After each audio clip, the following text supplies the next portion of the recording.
this one game warden story that I personally know.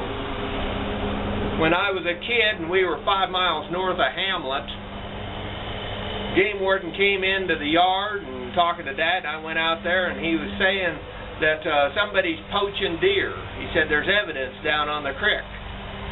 And Dad said, yeah, he'd seen the same evidence.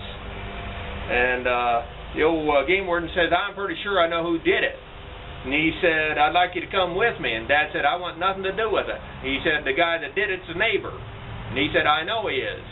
But he said, no, I'm not going to arrest him. I just want to talk to him.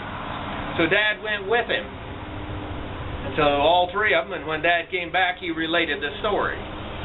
He said the game warden and him confronted the man, and they informed him that they were not going to arrest him.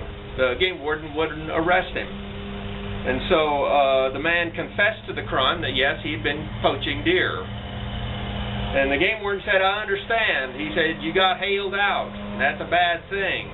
No insurance, and the man was too proud to take any government aid. And so what he did was poach deer. He had 4 little kids to feed through that winter.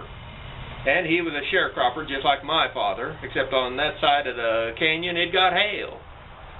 And so the game warden said, I'll tell you what I'm going to do. He said, do you have enough meat?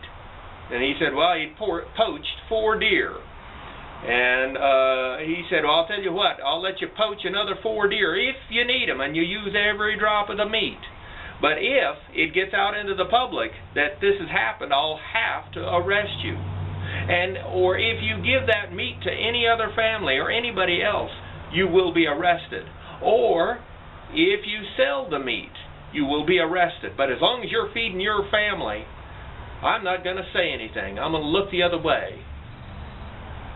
And that's how it was.